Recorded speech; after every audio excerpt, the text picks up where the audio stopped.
E aí, você ouviu o álbum 72 Seasons? O que você achou? Muitos fãs têm dito por aí que é praticamente como se fosse uma volta às raízes do Metallica. Verdade ou não, nós vamos dar uma breve repassada na carreira da banda para tentar entender o que fez o Metallica chegar no resultado deste novo trabalho.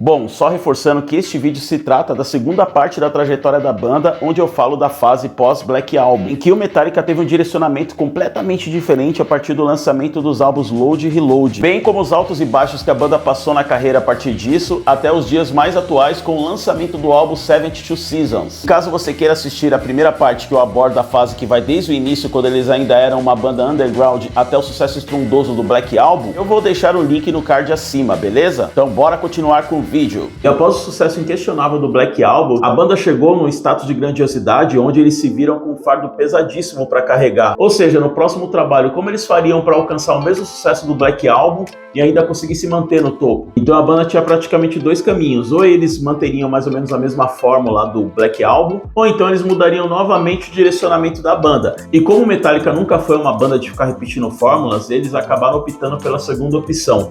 Porém, foi uma mudança muito radical, e aí que o tiro começou a sair pela culatra. Porque aí eles entraram numa fase que era uma espécie de crise de identidade, e que até os fãs menos radicais estranharam o direcionamento novo da banda. Um pouco também influenciado pelo grunge, né, que ainda estava bem estourado na época e meio que ditando as regras do mercado fonográfico. Então a banda meio que se deixou levar um pouco por essa hype e lançaram dois álbuns que não são exatamente dois discos ruins, mas eram dois álbuns que se distanciavam totalmente do DNA do som que a banda construiu desde o lançamento do Kill 'Em All até o Black Album. Então a banda surpreendeu a todos com o lançamento do álbum Load de 1996 e Reload de 97, e foi uma fase que apresentou um som totalmente diferente do que a banda vinha fazendo até então.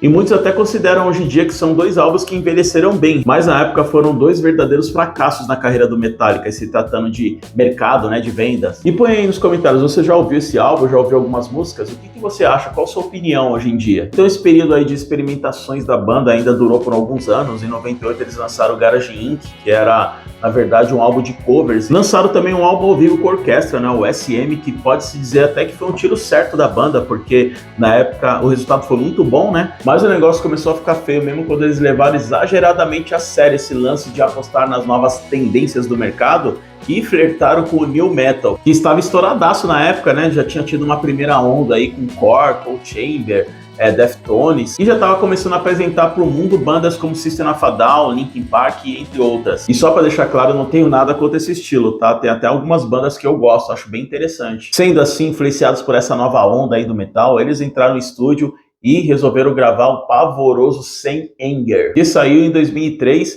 e é considerado até hoje o pior trabalho do Metallica. Para falar a verdade, até os próprios integrantes da banda consideram este álbum o mais controverso, né, o mais fraco, vamos dizer assim, que eles já lançaram, pelo que eu já vi algumas declarações deles, né. O álbum, além de ter uma produção fraca, né, com uma timbragem esquisita dos instrumentos, e é lógico aquele som de bateria do Lars Ulrich, que até hoje é motivo para piada, né, que parecia que ele tava batendo um monte de lata de lixo. Se não bastasse tudo isso, o som parecia em quase nada o Metallica. Pouquíssimas músicas se salvam neste álbum. Eu até gosto da Frantic, que eu acho que tem um refrão e uma melodia bem pegajosa.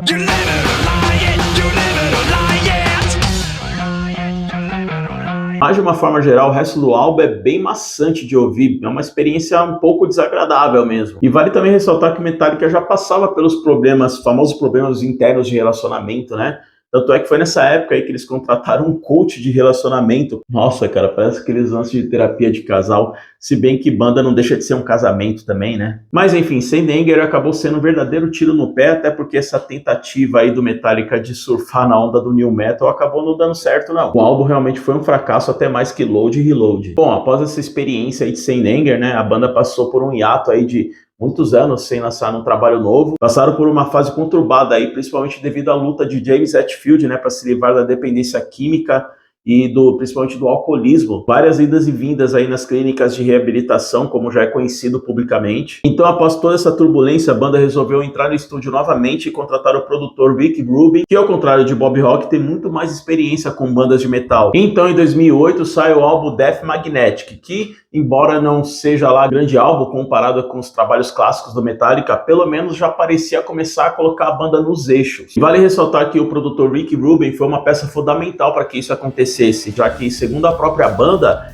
ele que disse, né, que acharia importante que a banda resgatasse um pouco do que eles fizeram no passado. Se você pegar, por exemplo, a música The Day That Never Comes, que foi o primeiro single do álbum, né, essa música ela tem um pouco de Fade to Black com One, mais ou menos nessa linha.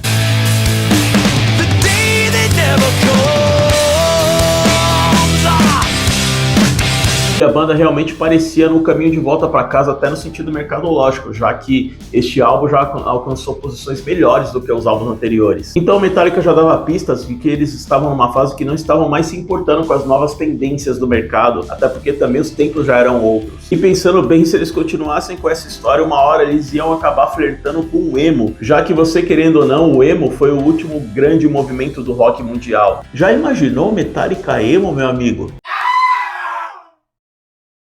Então a banda ainda demorou mais uns anos aí para lançar um novo trabalho. Aliás, o Metallica gosta dessa história de ficar demorando para gravar, né? Mas quando lançaram, já chegaram logo com os dois pés na porta. E lançaram em 2016 o álbum Hardware to Self-Destruct, que foi uma grata surpresa aí para os fãs, né? Um álbum bem melhor do que o lançamento anterior, Death Magnetic, muito mais vibrante, com músicas que realmente empolgam, e apresentava um Metallica muito mais conectado com o que eles fizeram, com as coisas boas que eles fizeram no passado. E ao que tudo indicava, era um álbum que já preparava o terreno para o que viria mais para frente, né? E eis que agora em 2023 esse caminho de volta para casa, de recuperação do DNA que consagrou a banda a nível mundial, veio a se consolidar de vez no lançamento deste novo álbum 72 Seasons. A começar pela produção, que é impecável, né? Mesmo você comparando com os últimos trabalhos aí, né, dos últimos anos, é uma produção muito mais refinada, você percebe um cuidado muito maior na gravação, na timbragem de cada instrumento. É um álbum que até então tem sido bem mais aceito aí pelos fãs da banda, né? Quando eu falo fã, eu tô falando aqueles fãs que têm consciência de que que o som da banda vai mudando com o tempo, né?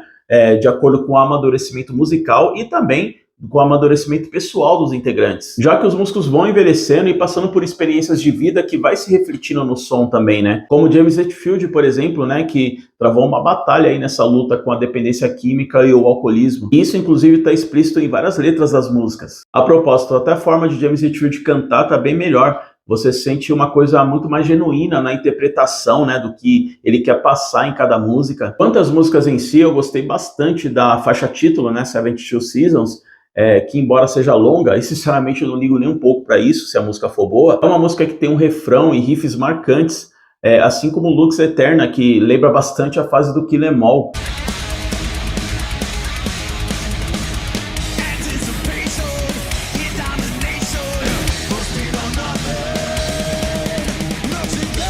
Inclusive é uma música que, se ela fosse do Kill 'Em All, lógico que com a produção da época, não iria destoar em nada em relação às outras músicas. Gostei bastante também de Shadows Follow, que tem os riffs bem legais. A propósito, Kirk Hammett e James Hetfield capricharam, que é uma beleza nos riffs desse álbum, hein? Embora ainda tenha muita gente que critica o guitarrista, né, Kirk Hammett, mas eu não sei de onde que a galera tirou que ele tem que ser um guitarrista virtuoso. Não necessariamente porque uma banda tem um som elaborado que ela necessita de músicos virtuosos. Os caras têm sim que tocar muito bem, mas tocar de acordo com o som que a banda propõe. E não é exatamente ficar dando aula de técnica instrumental. E olha que quem tá falando aqui é um cara que já foi muito fã de Dream Theater, hein? Então, resumindo, pra mim, Kirk Hammett fez um ótimo trabalho aqui nos solos também, né? Ele optou por solos mais marcantes, mais melodiosos, ao invés de solos velozes. A única coisa que talvez ele exagere um pouco ainda seja no uso do pedal wah-wah, mas já deu pra perceber que é uma característica dele mesmo. Outra música que eu gostei bastante também foi a Crown of Barbed Wire, que tem uma pegada mais do estilo das músicas do Black Album, né, as músicas mais cadenciadas,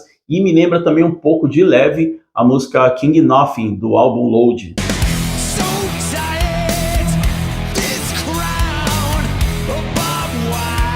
Gostei muito também da música Inamorata, com seus mais de 11 minutos. Inclusive, essa daí tem sido uma das favoritas da galera, hein? E apesar de ser longa, ela tem partes distintas que, num contexto geral, se encaixam perfeitamente.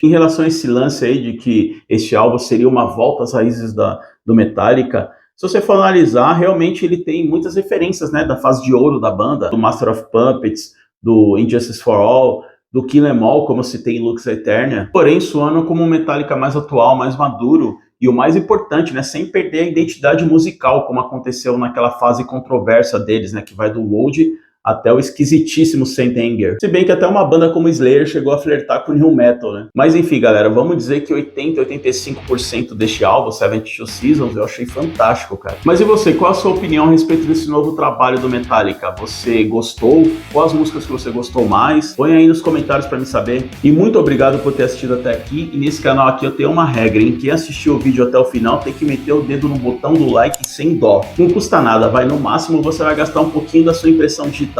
E é lógico, já se inscreve aí e ative as notificações para mais conteúdos desse tipo, beleza? Então fico por aqui, agradeço mais uma vez e espero te ver no próximo vídeo. Até logo!